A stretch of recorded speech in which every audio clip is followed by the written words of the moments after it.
అప్పుల బాధలు వెంటాడుతున్నాయా? అయితే 6 JVR వారి జాతిరత్నాలు ధరించండి. ఇంకోటి చెప్తా మరి నువ్వు ఫీల్ అవ్వకూడదు. ఫీల్ అవ్వను అంటున్నా, మళ్ళీ చెప్తా అంటున్నా. అవును, మర్చిపోయాను, మీరు ఎక్కడ ఉంటారు? ఓహో, అక్కడ ఉంటాను, చంద్రుడిపై ఉంటాను చెప్పమాకండి. అంటే ఏంటి ఇప్పుడు నాకు సొంత ఇల్లు లేదని మీరు ఫీల్ అవుతుంది అంటున్నారు. మన టాపిక్ ఏంటంటే ఇవాళ ఈరోజు అనుకొని వచ్చారా? అంటే ఈ రోజుల్లో పిల్లలు మమ్మీల మీద కానీ మమ్మీ వాళ్ళ పిల్లల మీద కానీ ఈ క్రైమ్ రేట్ ఎక్కువైపోతుంది. అది అసలు వింటుంటేనే చాలా బాధాకరంగా ఉంది. వాళ్ళని వీళ్ళు అడ్డుగా ఫీల్ అవుతున్నారు. ఈ ఇల్లీగల్ అఫైర్స్ విషయంలో దానికోసం అపంశుభం తెలియని పిల్లలు చంపేస్తున్నారు. సరే, అందరికీ బాయ్ ఫ్రెండ్ గర్ల్ ఫ్రెండ్ కావాలి, అందరూ పెళ్లిళ్ళు చేసుకుని వైఫ్ అండ్ హస్బెండ్ కావాలి. ఎవరైనా ఎందుకు కావాలి అన్న క్లారిటీతో ఉంటున్నారా? చంపాలి అనేది ఒకసారి మైండ్ లోకి వస్తే ఇంకా అసలు అది ఎట్లయినా సరే అది మిస్ అయినప్పుడు బయట నుంచి ఎక్కడైతే అది దొరుకుతుందో అక్కడికి అట్రాక్ట్ అవుతారు ఫస్ట్. అబ్బా ఇది నా లైఫ్ లో లేదు, అయ్యో ఇది మిస్ అయిపోయానే.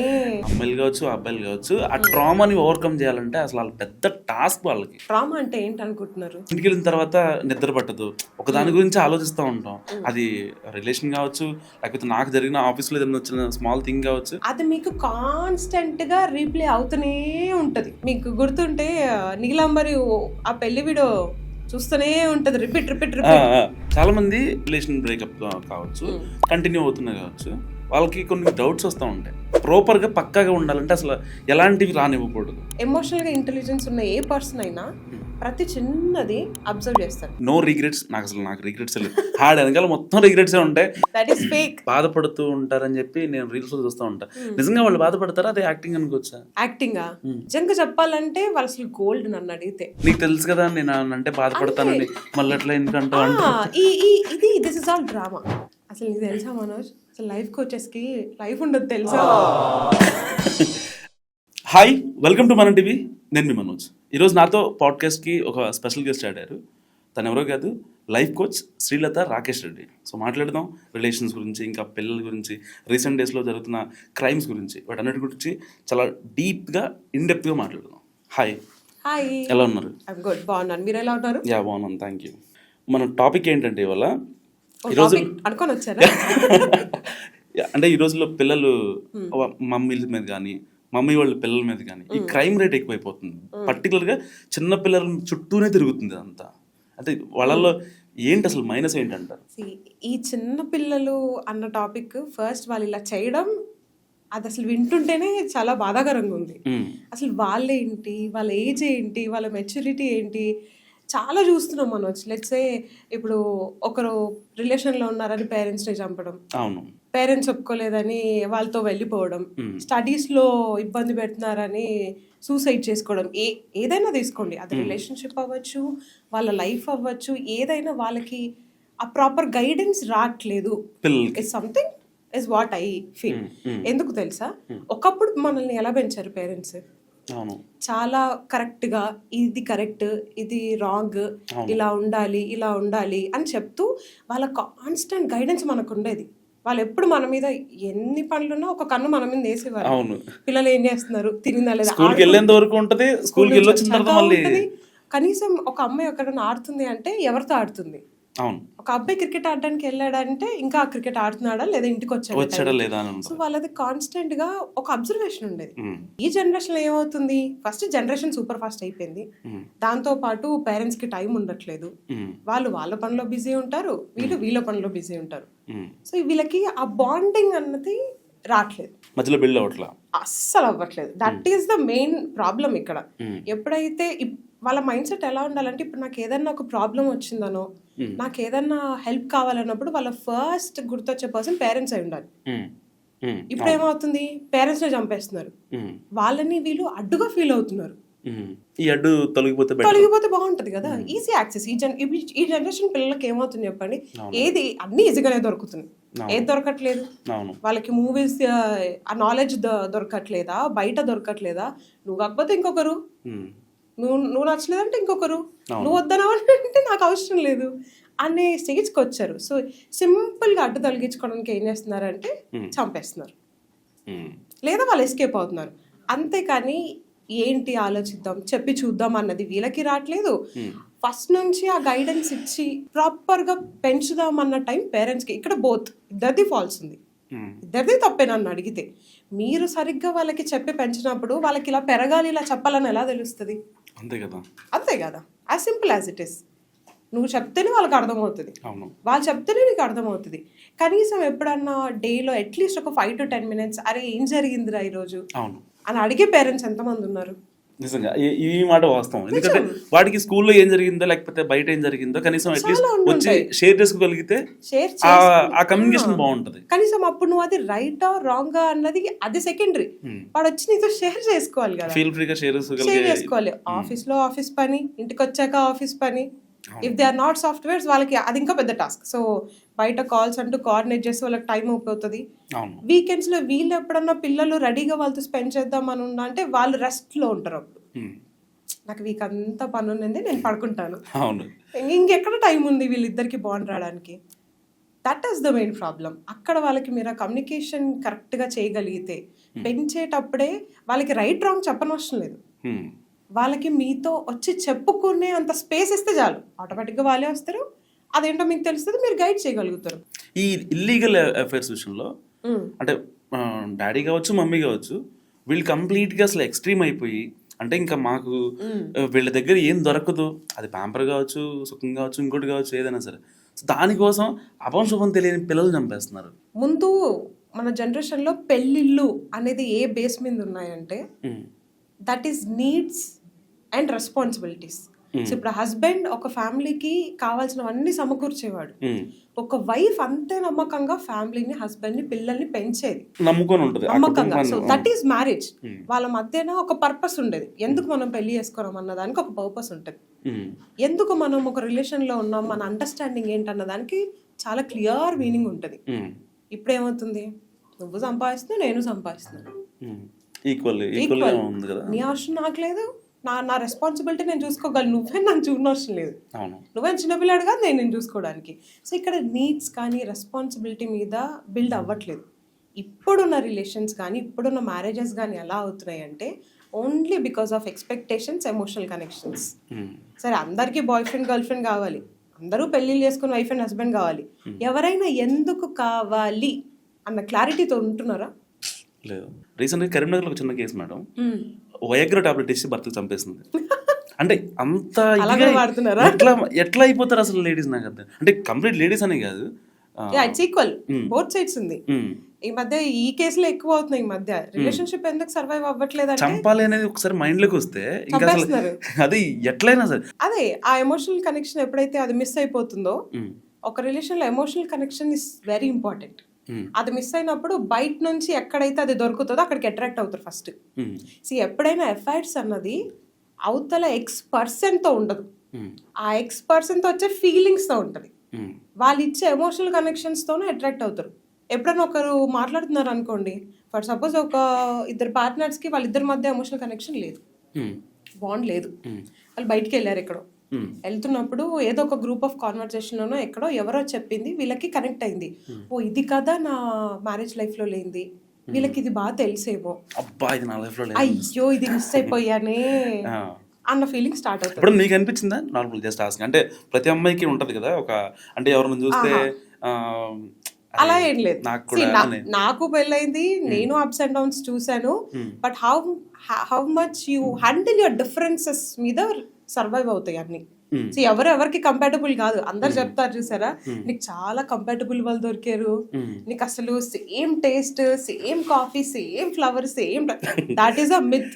అది అట్లా ఉండదు. ఎంత కంపాటబుల్ అయినా ఎక్కడో చోట డిఫరెన్సెస్ ఉంటాయి. సో మనం ఏదైనా రిలేషన్లోకి వస్తున్నాం అన్నప్పుడు వాళ్ళు మనతో కంపాటబుల్, వాళ్ళు మనం అర్థం చేసుకుంటున్నారు అన్న చూడకూడదు. వాళ్ళు మన డిఫరెన్సెస్ ని అర్థం చేసుకొని వాళ్ళు చేంజ్ అవ్వగలరా, అసలు వాళ్ళు మన చేంజెస్ ని యాక్సెప్ట్ చేయగలరా. సో వాళ్ళకి అదే పర్సనాలిటీ ఉంటే నువ్వు ఎక్కడన్నా అటు ఇటు ఉన్నా వాళ్ళు నీకోసం చేంజ్ అవుతారు. సో నీకు ఆ గ్యాప్స్ ఫిల్ అవుతాయి, నీకు ఇంకొక బయట అవసరం లేదు కదా, అవసరం లేదు. అలాంటప్పుడు మెల్లగా ఏమవుతుంది, ఇక్కడ దొరికినప్పుడు అక్కడికి వెళ్తారు, అక్కడ వీళ్ళు అర్థం చేసుకుంటున్నారేమో అన్న పాయింట్ నుంచి వీళ్ళే అర్థం చేసుకోగలరు అన్నది వచ్చేస్తారు, జంప్ అయిపోయింది ఇంకా అక్కడ. So this affairs is not something మనకు మూవీస్ లో చూపించినట్టు ఏదో అంత జరిగిపోయాక జరిగేది కాదు. ఒక చిన్న కాన్వర్సేషన్ చాలు కూలిపోవడానికి. ఇట్స్ డన్, కొలాప్స్ అయిపోతుంది నీ రిలేషన్షిప్, అంత ఏముంది ఇంకా అక్కడ. నేను రీసెంట్గా ఒక గరికపాటి గారి ఒక మాట విన్నా, ఫీమేల్ 30 to 40 మధ్య సరిగ్గా ఉండకపోతే ఆవిడ తర్వాత లైఫ్ చాలా అల్లకల్లోలం అయిపోద్ది అని అంటూ ఉంటారు. ఎందుకు పర్టికులర్గా ఆ ఏజ్ని, అమ్మాయి ఏజ్ని, అంటే అటు వేరే అఫైర్స్ పరంగా కావచ్చు, ఫ్యామిలీ పరంగా స్ట్రాంగ్గా ఉండలేకపోవడం కావచ్చు, సరే ఏదైనా, ఎందుకు ఆ ఏజ్ చాలా పవర్ఫుల్? ఇప్పుడు ఇనిషియల్ ఏజ్లో 1 to 10 ఇస్ వేర్ ఎవ్రీవన్, పిల్లలకు అంత మెచ్యూరిటీ రాదు. వాళ్ళు కొంచెం టీనేజ్ వచ్చాక అమ్మాయిని చాలా జాగ్రత్తగా కాపాడి పెంచుతారు. ఇప్పుడు జనరేషన్ కొంచెం ఫాస్ట్ ఉంది అనుకోండి, అది వేరే విషయం. తర్వాత వెంటనే వాళ్ళకి లోక జ్ఞానం తెలిసిలో పెళ్లిళ్ళు చేస్తారు. సరే చేశారు, తిరిగి తెలుసుకుందాం అనే టైంకి పిల్లలు ఒకడో ఇద్దరు చేతిలో పడతారు. సో వాళ్ళకి ఎప్పుడు ఆ స్పేస్ దొరుకుతుంది అంటే that 30s to 40s or 45 ఆ మధ్యలో వాళ్ళకి ఎక్కువ రెస్పాన్సిబిలిటీస్ పడిపోతాయి. వాళ్ళకి అసలు అంత నాలెడ్జ్ ఉండదు, అంత మెచ్యూరిటీ ఇంకా కొందరికి వస్తుందేమో కానీ మోస్ట్ ఆఫ్ ద కేసెస్లో రాదు. ఒకటి అర్థం చేసుకునే లోపే లైఫ్ ఇంకొక రెస్పాన్సిబిలిటీ రెడీగా పెడుతుంది. సరే పెళ్లి చేసుకున్నాను, పెళ్లిని అర్థం చేసుకోవాలి, రిలేషన్ అర్థం చేసుకోవాలి అనేసరికి పిల్లలు వస్తారు. సో ఏమవుతుందంటే it's like many things at same time. వాళ్ళకి అన్ని ఒకటేసారి ఒక ప్లేట్లో తెచ్చేస్తారు. వాళ్ళు ఇప్పుడు దేన్ని కాన్సన్ట్రేట్ చేయాలో అర్థం కాదు, ఏది అర్థం చేసుకోవాలో అర్థం కాదు, మళ్ళీ టాస్కింగ్ చేసే కెపాసిటీ ఉండదు, అస్సలు ఉండదు. పిల్లలు వచ్చాక ఇంక అసలే ఉండదు అది. సో ఏమవుతుందంటే వాళ్ళకి కావాల్సిన నీడ్స్ ఏంటి, అసలు వాళ్ళకి ఏం కావాలన్నది వాళ్ళకి క్లారిటీ ఉండదు. ఆ 30s to 40s లోనే కనీసం అప్పుడే అవసరం వాళ్ళకి, అసలు నాకు ఏం కావాలి, నేను ఎవరిని చూసుకోవాలి. వాళ్ళకి చదువు లేకపోవడమా, లేకపోతే వాళ్ళు చదువుకొని ఉంటారు. చదువుకి బయటలో లోక జ్ఞానానికి చాలా తేడా ఉంది అక్కడ. వాళ్ళు చదువుకొని ఉంటారు, వాళ్ళు అసలు బేసిక్గా అమ్మాయిలందరూ కాలేజ్లో టాపర్లు మనోజ్, కానీ లైఫ్లో ఎందుకు ఫెయిల్ అవుతున్నారు వాళ్ళు? ఎందుకంటే దట్ ఈస్ బుకిష్ నాలెడ్జ్. నీకు బయట వరల్డ్ ని తెలుసుకోవాలన్నప్పుడు ఏమవుతుందంటే వాళ్ళకి ఆ టైంలో ఏదైతే ఆ నాలెడ్జ్ ఉండదో దాని వల్ల వాళ్ళు ఆల్రెడీ సగం బ్యాడ్ ఫేస్ చూసేసి ఉంటారు. వాళ్ళకి ఆ రియలైజేషన్ ఫేస్ అంటారు దాన్ని బేసిక్ గా. 30 to 45, 40s ఏదైతే మనం అనుకుంటున్నామో that is like realization phase. ఓ అప్పుడు నేను ఇది చేసి ఉంటే ఇలా ఉండేది, ఆ రోజు నేను స్టాండ్ తీసుకొని ఉంటే ఇలా ఉండేది కాదేమో. ఆ రిగ్రెట్ ట్రాప్ అమ్మాయిలకి ఎక్కువ వచ్చేస్తుంది, కానీ మార్చుకోలేని పరిస్థితి. సో వాళ్ళు అలా మిగిలిపోతారు. అందుకే that is very hard for them. కొందరు మరీ ధైర్యం చేసిన నాకు ఎవ్వరు అవసరం లేదు, నేను బతుకుతా అనుకున్న వాళ్ళు వెళ్ళిపోతారు. వాళ్ళు లేదు ఇంకా తప్పదు, దిస్ ఇస్ మై లైఫ్, ఇంతే నేను ఒక గిల్ ట్రాప్ లో పడిపోయి ఉంటారు. కానీ తర్వాత అయినా వాళ్ళకి ఇబ్బంది. అది ఎన్ని సంవత్సరాలు ఉంటారు, జస్ట్ ఏదో ఉంటారు. మీరు అంటున్నట్టు ఆ 40s 45 దాటాక పిల్లలు పెద్దవాళ్ళు అవుతారు, పెళ్లిళ్ళు చేసుకుని వెళ్ళిపోతారు, ఎవరి లైఫ్ వాళ్ళకి వస్తుంది, బట్ వీళ్ళు మిగిలిపోతారు, అక్కడ సఫర్ అవుతారు. ఎండ్ ఆఫ్ ద డే వాళ్ళు ఆ తర్వాత సఫర్ అవుతారు. ఏ రకంగా సఫర్ అవుతారు అన్నది దేర్ ఆర్ మల్టిపుల్ వేస్ దానికి. ఈ రోజుల్లో యూత్ బేసిక్ గా అమ్మాయిలు కావచ్చు అబ్బాయిలు కావచ్చు ఆ ట్రామాని ఓవర్కమ్ చేయాలంటే అసలు వాళ్ళ పెద్ద టాస్క్. వాళ్ళకి దాన్ని ఎలా ఓవర్కమ్ చేయాలంటారు? అసలు ఫస్ట్ ఒక క్వశ్చన్ అడుగుతాను, ట్రామా అంటే ఏంటి అనుకుంటున్నారు? అంటే అది చాలా పెద్ద అనుకుంటారు, కానీ ఇంటికి వెళ్ళిన తర్వాత నిద్ర పట్టదు, ఒక దాని గురించి ఆలోచిస్తూ ఉంటాం. అది రిలేషన్ కావచ్చు, లేకపోతే నాకు జరిగిన ఆఫీస్లో ఏదైనా వచ్చిన స్మాల్ థింగ్ కావచ్చు, దాన్ని పట్టుకొని ఇంకా దాన్ని అలా దానికి రిలేటెడ్గా ఏ ఒక్కడ వచ్చినా సరే నాకు మైండ్లోకి ఇంకో 1 by 1 అని నాకు మొత్తం కనిపిస్తూ ఉంటాయి. బేసిక్గా ట్రామా అంటే ఏంటంటే అది ఒకసారి జరిగింది కాదు, ఏదో ఒకసారి ఒక ఇన్సిడెంట్ జరిగింది, దానివల్ల పెయిన్ వచ్చింది, emotional pain, so that is trauma అనుకోవడం తప్పు. యాక్చువల్ ట్రామా అంటే ఏంటంటే ఏదైనా ఒక ఇన్సిడెంట్ జరిగినప్పుడు అది మీకు కాన్స్టెంట్ గా రీప్లే అవుతూనే ఉంటది. మీ బాడీ, మీ మైండ్ సైన్స్ ఇస్తుంటది, వేరేది ఏదైనా చూసినప్పుడు అదే ఉండడం, విన్నప్పుడు అదే ఉండడం, ఇట్స్ కంటిన్యూస్ రీప్లే. మీకు గుర్తుంటే నీలాంబరి ఆ పెళ్లి వీడియో చూస్తూనే ఉంటది, రిపీట్. ఆ ఫేస్ ట్రామా అంత పీక్స్ లో ఉండాలి అది. మిగతావన్నీ ఎమోషనల్ పెయిన్స్ మనం హ్యాండిల్ చేయాలనుకుంటే. Where you cannot handle few things and it is out of your control, then it is trauma. సరే మీరు అనుకున్నట్టు ఒక రిలేషన్షిప్ బ్రేకప్ తీసుకుందాం. ఒక రిలేషన్షిప్ లో ఉన్నారు, బ్రేకప్ అయింది, నన్ను ఎత్తి నోరు కొట్టేసుకుంటాం, అమ్మో నన్ను మోసం చేశారు, అయ్యో నేను మోసపోయాను, వాళ్ళ మీద గ్రడ్జ్ వచ్చేస్తుంది, కోపం వచ్చేస్తుంది, బాధ వచ్చేస్తుంది. ఎక్కడ లేని అంతవరకు ఆ మనిషి ప్రయారిటీ అయిన మనిషి వరల్డ్లోనే అసలు వరస్ట్గా షిఫ్ట్ అయిపోతుంది మొత్తం ఒపీనియన్. అక్కడ వరకు బాగానే ఉంటుంది, అంతవరకు నువ్వు ఆ పర్సన్ లేని బతకలేవు. ఇప్పుడు అసలు నువ్వు ఆ పర్సన్ నీ భూమి మీద ఉంటే నేను ఉండను అనే స్టేజ్కి వస్తారు. బ్రేకప్లో ఎప్పుడైనా సరే ఒక బ్రేకప్ అది ఆ సిచ్యువేషన్ అయిపోయాక నెక్స్ట్ డే ఏం చేస్తారు, పోతే పోయారులే ఇప్పుడు నేనేంటో చూపిస్తా, నేనేంటో చేసి చూపిస్తా, నేను ఎంత స్ట్రాంగ్గా చూపిస్తా అని నెక్స్ట్ డే స్క్రోల్ చేయగానే జిమ్ ఫొటోస్ వస్తాయి, ఫిట్నెస్ గోల్స్ వస్తాయి, ఫిట్నెస్ ఫ్రీక్ బయట ట్రిప్ వెళ్ళానని వస్తుంది. అంటే see that is a mask, they are pretending to be strong. యాక్చువల్గా ట్రామా హీల్ చేయడం is a very big process, దానికి చాలా టైం పడుతుంది. బేసిక్గా ట్రామాని హీల్ చేయాలంటే ఫస్ట్ నువ్వు యాక్సెప్ట్ చేయాలి, సరే నాకు ఇది జరిగింది, సరే నేను మోసపోయానబ్బా, ఓకే నాకు బాధ వచ్చింది. నువ్వు ఎప్పుడైతే దాన్ని యాక్సెప్ట్ చేస్తావో నీకు ఆ కంట్రోల్ చేసే పవర్ నీ చేతిలో ఉంటుంది. ఎప్పుడైతే నువ్వు ఆ పెయిన్ ని గుర్తించలేక అసలు నీకు ఏం జరుగుతుందో నువ్వు పట్టించుకోకున్నావంటే you will never come out of trauma. ఆ ఫీలింగ్ నుంచి బయటికి రావు. ఫస్ట్ ఒక్కసారి నువ్వు యాక్సెప్ట్ చేశాక దాన్ని రిలీజ్ చేయాలి. This is where every one will struck. ఈ రిలీజ్ చేయడం మనం ఎందుకు చూసారా, దీనికి చాలా వేస్ ఉంటాయి. బట్ అందరూ నేను చేసేసానన్న భ్రమలో బతుకుతుంటారు. అది కాదు రిలీజ్ చేయడం అంటే. నువ్వు జెన్యూన్గా దాన్ని యాక్సెప్ట్ చేసి నువ్వు ఆ పరిస్థితిలోంచి బయటికి రావడానికి నీకు నువ్వే మార్గం వెతుక్కోవాలి. That is a very big process. అదంత ఈజీగా జరగదు. మేబీ ఏడవాలనిపిస్తే ఏడు, ఒక 10 రోజులు ఏడ్చి మానేసి బయటికి రా మళ్ళీ. ఇలాంటి టైంలో బేసిక్గా అమ్మాయి కానీ అబ్బాయి కానీ ఒకరితో మనకి బ్రేకప్ కానీ సంథింగ్ ఒక గ్యాప్ వచ్చింది అనుకుంటే వెంటనే వేరే వాళ్ళు కనెక్ట్ అయిపోతారు. అసలు అంటే అక్కడ నాకు దొరకలేదు ఆ ప్యాంపర్, ఇక్కడ దొరుకుతుందని చెప్పి వెళ్ళిపోతారు. అదొక రీజన్ అనుకోవచ్చు, లేకపోతే వాళ్ళ బాడీ నీడ్స్ కావచ్చు, ఫిజికల్ గా. దట్ ఈస్ జస్ట్ ఆ ఫేస్ లో వాళ్ళకి ఎలా ఉంటదంటే ఆ ఎమోషనల్ గా ఎవరన్నా ఉంటే బాగుండు అనిపిస్తుంది. ఇందాక మనం ఎఫర్ట్స్ గురించి మాట్లాడుతున్నప్పుడు అది లేక ఇంకొకరి నుంచి రాగానే అది నిజం అనుకుంటారు. ఇంకా మళ్ళీ ఇటు నుంచి అటు వెళ్ళిపోయిద్ది షిఫ్ట్ అంతా. సో ఎప్పుడైనా ఒక మనిషి లోలో ఉన్నప్పుడు ఎవరు వెళ్ళి హాయ్ చెప్పినా వాళ్ళు నచ్చేస్తారు. అందులో ఇంకొచ్చి పెద్ద కొటేషన్లు చెప్పారు అనుకోండి, ఇంకా వీడొక్కడే నన్ను అర్థం చేసుకునేలాగా అయిపోతుంది అది. చాలా మంది రిలేషన్ బ్రేకప్ కావచ్చు, కంటిన్యూ అవుతున్నా కావచ్చు, వాళ్ళకి కొన్ని డౌట్స్ వస్తూ ఉంటాయి. ఒక్కసారి డౌట్ వచ్చిందంటే ఇంకా అది పెద్ద అయిపోతూ ఉంటుంది, పెరుగుతూనే ఉంటుంది తప్ప తగ్గదు అది. సో అలాంటి టైంలో పెళ్ళైన వాళ్ళు కూడా విడిపోవడం కావచ్చు, రిలేషన్లోనూ బ్రేకప్ కావచ్చు. సో అసలు ఆ డౌట్ రాకుండా ఒక అమ్మాయి కానీ ఒక అబ్బాయి కానీ ప్రాపర్గా పక్కాగా ఉండాలంటే అసలు ఎలాంటివి రానివ్వకూడదు. దీనికి అంతటికి ఎక్కడ స్టార్ట్ అవుతుంది తెలుసా? ఎప్పుడన్నా ఫర్ సపోజ్ ఒక రిలేషన్షిప్ లోకి వెళ్ళాలి అంటే అసలు ఫస్ట్ నీకు ఏం కావాలో తెలుసుకోవాలి. నీ ఎక్స్పెక్టేషన్స్ ఏంటి, అవతల వాళ్ళ ఎక్స్పెక్టేషన్స్ ఏంటి, అది ఎంతవరకు మ్యాచ్ అవుతున్నాయి అన్నది చూసుకోవాలి ఫస్ట్. ఈ నమ్మకము, ఈ ట్రస్ట్, ఇవన్నీ వెరీ బిగ్ థింగ్స్.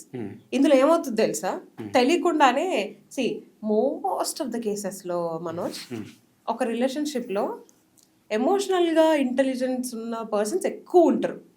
అబ్బాయిలు ఉంటారు, అమ్మాయిలు ఉంటారు. ఎక్కువ అమ్మాయిలు ఉంటారు. జాగ్రత్తగా అబ్బాయిలు ఎక్కువ అమ్మాయిలకి ఎమోషనల్ గా కనెక్ట్ అవుతారు, వాళ్ళకి ఆ ఈఐ ఎక్కువ ఉంటుంది. అబ్బాయిలు న్యూట్రల్ ఉంటారు, వాళ్ళకి ఫీలింగ్స్ ఉంటాయి, వాళ్ళు ఆ రిలేషన్షిప్ లో సీరియస్ ఉండొచ్చు, అన్నీ ఉండొచ్చు. బట్ వీళ్ళు ఉన్నంత హైగా వాళ్ళు ఉండరు, వాళ్ళు కనపడరు. ఇక్కడ ఏమవుతుందంటే ఎమోషనల్ గా ఇంటెలిజెన్స్ ఉన్న ఏ పర్సన్ అయినా ప్రతి చిన్నది అబ్జర్వ్ చేస్తారు. నీ టోన్ ఎలా వస్తుంది, నువ్వు ఏది వాడుతున్నావు, నువ్వు ఏది వాడట్లేదు, నువ్వు ఎక్కడికి వెళ్తున్నావు, వెళ్ళినప్పుడు అక్కడ ఎంతసేపు ఉంటున్నావు, అదేంటి వాళ్ళ నమ్మకం లేక కాదు. Those are their skills. అసలు అదొక ఆర్ట్ చెప్పాలంటే. అమ్మాయిలు అన్ని కనుక్కోగలుగుతారు. ఎందుకు కనుక్కుంటారు అంటే we are born with that talent, అంతే, దానికి ఇంకేం మీనింగ్ ఏం లేదు. సో అలా ఏమవుతుందంటే వాళ్ళు ఎప్పుడైతే ఎక్కువ అబ్జర్వ్ చేయడం స్టార్ట్ చేస్తారో స్లైట్ టోన్ చేంజ్ వచ్చినా తెలిసిపోతుంది. అది అడిగేస్తారు, ఏంటి ఇలా మాట్లాడావు, ఏంటి ఈరోజు నీ టోన్ వేరేలా ఉంది. రోజు మీరు చేసే రెగ్యులర్ డే టు డే యాక్టివిటీస్లో ఏది అటు ఇటు అయినా వాళ్ళు గమనిస్తారు. ఇది ఎక్కువ గమనించినప్పుడు వాళ్ళకి ఏమవుతుందంటే ప్రాపర్గా ఆన్సర్ ఇవ్వాలి ఫస్ట్. దాన్ని నువ్వు లైట్లే నువ్వు గొడవ చేస్తున్నావు అనుకొని దాన్ని సైడ్ చేశారనుకో వాళ్ళకి ఇంకా ఎక్కువ అవుతుంది. అది వాళ్ళకి ఎక్కువ అవుతే ఏమవుతుంది, మెల్లమెల్లగా అది ఆ ట్రస్ట్ బ్రేక్ అవ్వడమో లేకపోతే ఇంకేదన్నా అయ్యి ఆ రిలేషన్లో గ్యాప్స్ వస్తాయి. ఈ క్రైమ్, ఇల్లీగల్, ఈ రిలేషన్స్ కొంచెం పక్కన పెట్టేద్దాం. బేసిక్గా అంటే ఇవన్నీ దాటేసి ఒక గోల్ సెట్ చేసుకోవాలి. ఒక 25 to 30 years మధ్యలో బ్రేకప్ కావచ్చు, నార్మల్ కావచ్చు, పోనీ ఆ అమ్మాయిని ఎవరో చూడకపోయినా, ఆ అబ్బాయిని ఎవరో చూడకపోయినా, ఆడొక గోల్ సెట్ చేసుకుని నేను ఫ్యూచర్లో ఎదగాలి అనే మైండ్ సెట్ చాలా మంది తక్కువ మందిలో కనిపిస్తూ ఉంటుంది. నేనేం చేయలేనులే, ఇంకా నా వల్ల ఇది కాదేమో, ఇంకా ఇంతే, నేను ఇంతే అని చాలా మందిలో ఉంటుంది. అసలు వాళ్ళకి మీరు ఇచ్చే ఒక సజెషన్ ఏంటి? ఎవరన్నా ఎప్పుడన్నా ఏంటి నీ గోల్ అంటే కామన్ గా వచ్చే ఆన్సర్ ఏంటి నేను చాలా మా అమ్మను achieve మంచి చూసుకోవాలంటే చేయాలనుకుంటున్నాను. ఇంకేం లేదు నాకు. వావ్ ఇలా ఇలా చాలా తక్కువ ఉంటారు. మా అమ్మ ఇది చాలా అరుదైన కేటగిరీ అన్నమాట. సీత ఇప్పుడు మిగతా వాళ్ళు ఎలా ఉంటారు, నేను ఇది అచీవ్ చేయాలనుకుంటున్నాను, నాకు సక్సెస్ కావాలి, నాకు డబ్బు కావాలి, ఆ హై లెవెల్ ఆన్సర్. అవును. నేను అడిగే క్వశ్చన్ ఏంటంటే ఎందుకు కావాలి, ఎందుకు? సరే నువ్వు అచీవ్ చేయాలి కరెక్టే, నీకు డబ్బులు కావాలి కరెక్టే, ఎందుకు కావాలి? నేను తిరగడానికి ఎంజాయ్ చేయడానికి అది అంటే ట్రిప్స్ చేయడానికి కాదు. ఎన్ని సంవత్సరాలు చేస్తావు నువ్వు? మహా అయితే ఇంకొక తర్వాత తర్వాత ఒక చోట గోల్ ఎప్పుడైనా ఈ సెట్ చేసేటప్పుడు ఎలా ఉండాలంటే దానికి ఎందుకు అన్నది ముందు రావాలి, ఏంటి అన్నది దానికన్నా ఎందుకు నీకు ఆ గోల్ కావాలి, దానికి ఒక మీ క్లారిటీ, ఒక పర్పస్ ఉంటేనే నువ్వు ఏదైనా చేయగలవు. సో ఇది ఏం చేస్తుందంటే అది నీకు అవసరమై ఉండాలి, ఉండాలి, దాని ప్రయారిటీ తెలిసి ఉండాలి, అది నీ ఫ్యామిలీకో లేకపోతే నీ లవ్డ్ వన్స్ కో ఎంత ఇంపార్టెంట్ ఉండాలి. ఎందుకంటే నీ గోల్ లో నువ్వు ఒక్కడివే వెళ్ళట్లేదు, నీ చుట్టూ చాలా రిలేషన్స్ వస్తాయి, నీ చుట్టూ సొసైటీ ఉంటది, నీ ఫ్యామిలీ ఉంటుంది, నువ్వు వాళ్ళందరినీ కన్సిడర్ చేసుకుంటూ ఎక్కాల్సిన మెట్టు అది. అవును. ఇప్పుడు నా గోల్ నేను అక్కడికి వెళ్ళాలంటే ఫ్యామిలీ సపోర్ట్ లేదో జరగదు అది. పోనీ నాకు ఫ్యామిలీ ఏమొద్దు వెళ్తాను అంటే వెళ్తావు, వెళ్ళినోడు అక్కడికి వెళ్ళాక ఏం చేస్తావు? So whenever you are setting a goal దానికి ఒక చాలా క్లారిటీ అనే పర్పస్ ఉండాలి. చాలా ఫ్యాక్టర్స్ ఉంటాయి. నువ్వు అవన్నీ అందుకే అంటున్నా, నువ్వు ఇప్పుడు సరే నేను అచీవ్ చేసి డబ్బులు సంపాదించాలనుకుంటున్నాను, దానివల్ల నీకు ఏం బెనిఫిట్స్ అవుతున్నాయి, ఎక్కడ నీకు ప్రశాంతత దొరుకుతుంది, ఎక్కడ నీకు రిస్క్ ఫ్యాక్టర్ తగ్గుతుంది, ఇలా నువ్వు మాడిఫై చేసుకొని పెట్టుకోవాలి. కానీ బ్లైండ్గా వాడెవడో కారు కొన్నాడు నేను కారు కొంటా, వాడెవడో ఎదిగాడు నేను ఎదిగానంటే అది వర్కౌట్ అవ్వదు. The more your clarity on your why part, how అన్న డైరెక్షన్ ఈజీ అయిపోతుంది. ఆ క్లారిటీని నీకు ఇచ్చేస్తుంది ఆ ఎనర్జీ అంతా. సో ఇది నీ పాత్, ఇందులో వెళ్ళు, నీకు ఇది కావాలి ఇలా వెళ్ళు అని. సో ఎక్కువ మనం ఫోకస్ చేయాల్సింది ఎందుకు కావాలి. ఏదో వాళ్ళు పెట్టుకున్నారు నేను కూడా గోల్ పెట్టుకోవాలంటే కాదు. ఈ మధ్య అలానే పెట్టుకుంటున్నారు కదా. ఈ మధ్య ఇన్స్టాగ్రామ్ లో ఏం చేస్తున్నావు, ఆవిడ బాలి వెళ్ళింది నేను పోతా, అసలు నీకు బాలి ఇష్టమా? వాళ్ళు ఎవరో కోవిడ్ తర్వాత మాల్దీవ్స్ స్టార్ట్ చేశారు, వరుసగా లైన్ కట్టారు. ఆమె వెళ్ళిందని వెళ్ళావా, నీకు మాల్దీవ్స్ చూడాలని వెళ్ళావా అసలు? అంతే కదా. సో ఎవరో చేస్తున్నది ఇన్ఫ్లుయెన్స్ అయ్యి పెట్టుకునేది కాదు. అవును, అక్కడ ప్రాబిలిటీ 50% ఇన్ఫ్లుయెన్స్ అయ్యే వెళ్తున్నారు, కావాలని వెళ్ళట్లేదు అసలు. ఎంతమంది ఉన్నారు అలా చేసేవాళ్ళు? ఇప్పుడు వాడెవరో పెంచుకున్నారు నేను కొంటా. చాలా మంది రీగ్రెట్స్ లేవు అంటూ ఉంటారు. నాకు అసలు ఇప్పుడు దాకా రీగ్రెట్స్ లేవు. నిజంగా రీగ్రెట్ లేకుండా మనిషి ఉంటాడా? నువ్వు చెప్పు మనోజ్, నీకు లేవా రిగ్రెట్స్? ఉన్నాయి. ఎవరన్నా ఒక్కని చూపియండి నాకు రిగ్రెట్ లేదు, నేను చాలా హ్యాపీగా బతుకుతున్నాను, నా లైఫ్ లో నేను ఏ తప్పు చేయలేదు, దాని నుంచి నేను ఏమీ నేర్చుకోలేదు అని ఒక్కడిని తీసుకురండి. లైఫ్ లో ప్రతి ఒక్కడికి రిగ్రెట్స్ ఉంటాయి. కానీ ఇన్స్టాలో పోస్టులు చూస్తూ ఉంటే నో రిగ్రెట్స్, చాలా హ్యాపీగా ఉంటా. వాళ్ళు ఏం చేస్తారంటే ఏదైనా ఒక జరిగిందని దాన్ని వాళ్ళు రిగ్రెట్ లాగా తీసుకోరు. ఫస్ట్ అదేమంటే నేను లైఫ్ లో అన్ని ట్రై చేశాను, that is one of my trial and error లాగా చూస్తారు. కానీ అదొక జరిగిన తప్పు, దానికి నేను అలా చేయకుండా ఉండాల్సింది, అలా చేయకుండా ఉంటే ఇంకా బెటర్గా చేసేవాడినేమో, నెక్స్ట్ టైం అన్నా దాన్ని అవ్వకుండా చూద్దాం ఆలోచించే వాళ్ళు ఎంతమంది ఉన్నారు. Simply say no regrets, try చేశాను వర్కౌట్ కాలేదు, దాట్స్ ఇట్. వర్కౌట్ అయితే ఓకే, అవ్వకపోతే ఓకే. అది లైఫ్ అవ్వచ్చు, రిలేషన్షిప్ అవ్వచ్చు, ఏదైనా కానీ 90% ఆఫ్ ద పీపుల్ దాన్ని అసలు అదొక రిగ్రెట్, మనం అక్కడ తప్పు చేసాము, ఈసారి దాని నుంచి నేర్చుకొని ఇంకోసారి చెయ్యకూడదు ఆయన ఎవ్వడు ఆలోచించట్లేదు. అందరికీ రిగ్రెట్స్ ఉంటాయి, ఎందుకు ఉండదు? ఇప్పుడు ఎంతమంది ఎంప్లాయీస్ పిల్లల్ని ఇంట్లో పెట్టి పేరెంట్స్ వెళ్తున్నారు, వాళ్ళకి అది పైకి కనపడదు, because they are doing jobs and they are earning. కానీ ఎక్కడో చోట ఎండ్ ఆఫ్ ద డే వచ్చేసరికి అది రిగ్రెటే, అయ్యో వదిలేళ్ళాల్సి వస్తుంది. అలా ఎంతమంది పిల్లలు స్టడీస్ కానో పేరెంట్స్ జాబ్స్ కానో ఎన్ని తప్పదు. అది బేసిక్గా ఎమోషన్స్ ఎక్కువ ఉండేవాళ్ళు బాధపడుతూ ఉంటారని చెప్పి నేను రీల్స్ లో చూస్తూ ఉంటా. నిజంగా వాళ్ళు బాధపడతారా? అదే యాక్టింగ్ అనుకోవచ్చా? యాక్టింగా చంపలేసుకొని ఫస్ట్. అయ్యో ఎందుకు వాళ్ళని యాక్టింగ్ అంటారు ఏంటండి? అసలు అలాంటి పర్సన్స్, అలాంటి పీపుల్ తక్కువ అవ్వబట్టే కదా ఇలాంటివన్నీ జరుగుతున్నాయి. నిజంగా చెప్పాలంటే వాళ్ళు అసలు గోల్డ్ నన్ను అడిగితే. వాళ్ళు చూపించే కేర్ గానీ, వాళ్ళు చూపించే ఎఫెక్షన్ గానీ చెప్పాలంటే పెట్టుబుట్టు ఉండాలి. అలాంటి వాళ్ళు ఒకరు ఉండాలి మీకు పక్కన ఉంటే అది ఇంకా అవుట్ బీట్ చేయలేము ఆ పర్సన్స్ ని. వాళ్ళు ఎంతసేపు ఉన్నా వాళ్ళ గురించి మర్చిపోయి పక్కనున్న వాళ్ళని బాగా చూసుకోవాలి, పక్కనున్న వాళ్ళకి ఇస్తే చాలు, నేనేమైపోయినా అయిపోండి, వాళ్ళు బాగుండాలి, ఎప్పుడు ఎప్పుడు ఒకరు మంచి కోరుతూ ఎప్పుడు వాళ్ళకి ప్రియారిటీ ఇస్తూ వీళ్ళని తక్కువ చేసుకొని వాళ్ళని ముందు పెడుతూ అంత సాక్రిఫైస్ చేసే పర్సనాలిటీస్ వాళ్ళవి. So they are really important. And వాళ్ళు యాక్టింగ్ చేయరు, అది వాళ్ళకి రాదు, వాళ్ళు చేయలేరు.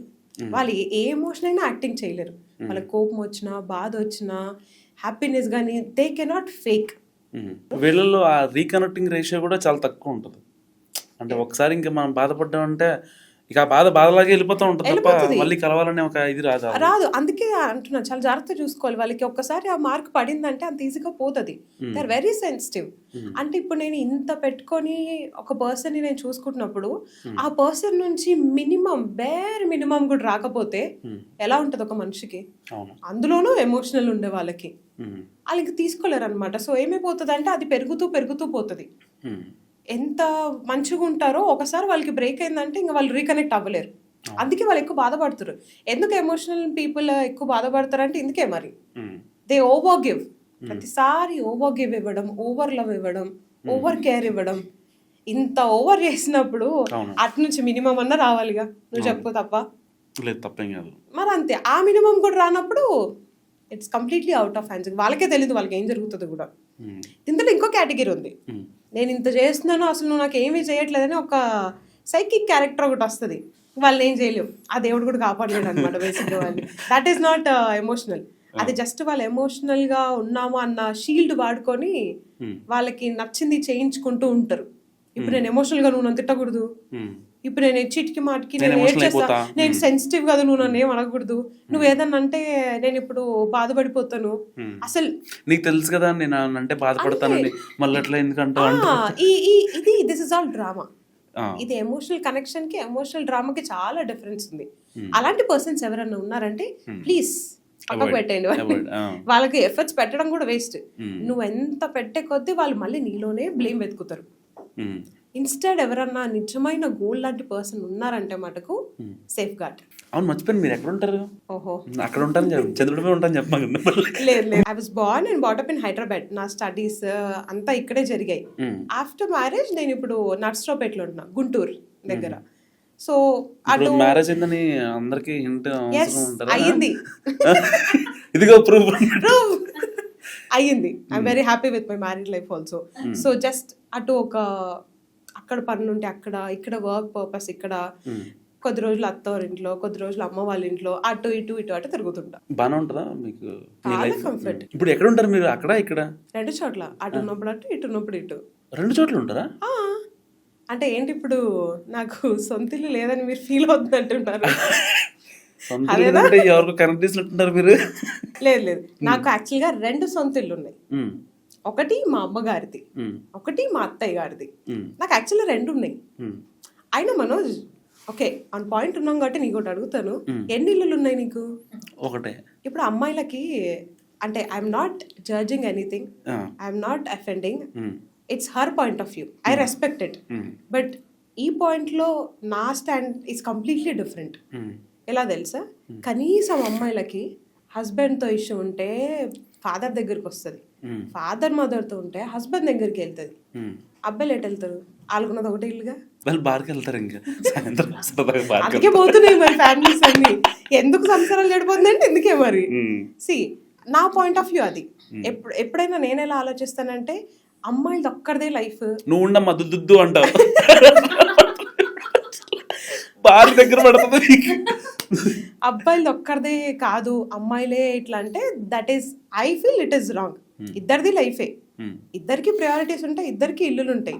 అయినా అసలు ఇంటి మ్యాటర్ నాకు అర్థం కాదు. నీకు ఇంకొక ఎగ్జాంపుల్ చెప్తా. మీరు హాలిడేస్కి వస్తే మీరు ఎక్కడికి వెళ్తారు? ఏదైనా ఫెస్టివల్కి అలా వెళ్తే ఇంటికి వెళ్తా. ఎవరి ఇల్లు అది? అమ్మమ్మ వాళ్ళ ఇంటికి. అమ్మమ్మ వాళ్ళ ఇల్లు. ఓకే, ఇప్పుడు బేసిక్ గా ర్యాండమ్ గా మీరు ఎవరిని అడిగినా నేను మా అమ్మమ్మ వాళ్ళ ఇంటికి వెళ్ళాను, నేను మా నాన్నమ్మ వాళ్ళ ఇంటికి వెళ్ళాను ఇలా చెప్తారు. కానీ నేను మా తాత ఇంటికి వెళ్ళాను ఇలా చెప్పారు. సి ఎంతసేపు ఉన్నా ఆ హోమ్ మినిస్టర్ అన్న కేటగిరీ ఇట్స్ ఉమెన్ డామినెంట్ ఉంటుంది అక్కడ ఖచ్చితంగా. అక్కడ మాది మీది అన్నది కాదు. నువ్వు నీకంటూ నీది అనుకుంటే ఏదైనా నీదే, కాదు అనుకుంటే కాదు. ఇందులో ఇంకొక కేసు ఏంటి, అసలు ఇప్పుడు తను అన్నట్టు 2 ఫ్యామిలీస్ నుంచి సపోర్ట్ లేని అమ్మాయిలు అది ఇంకా డిఫరెంట్ కేస్.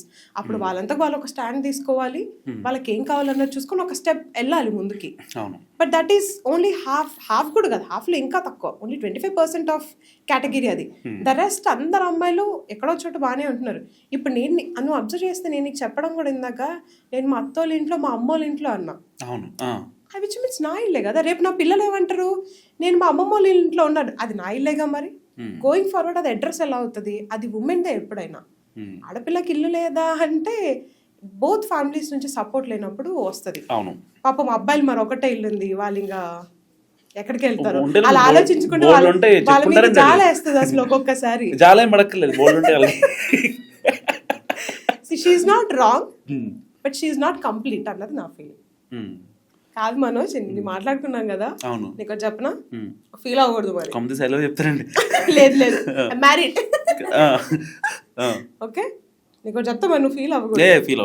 ఫీల్ అవ్వను అంటున్నా, మళ్ళా చెప్తా అంటున్నా. ఇంకా ఏంటో అర్థం కాలేదు అంటారా? అసలు నీకు తెలుసా మనోజ్, అసలు లైఫ్ కోచెస్కి లైఫ్ ఉండదు తెలుసా. Thank you so much Reddy గారు మా పాడ్కాస్ట్కి యాడ్ అయినందుకు. Thank you so much. ఏమన్నా చెప్పాలనుకుంటున్నారా జాతిని ఉద్దేశించి? ఏం లేదండి. ఇది శ్రీలత రాకేష్ రెడ్డి చెప్పిన మాటలు చాలా కూల్గా, ప్లెజెంట్గా, అంటే అన్ని కేటగిరీస్కి, అన్ని జనరేషన్కి చాలా అర్థమయ్యేలా చెప్పారు. సో ఆవిడ మాటల గురించి మీరు ఏమనుకుంటున్నారో మస్తుగా కామెంట్ చేయండి. చూస్తూనే ఉండండి మనం టీవీ.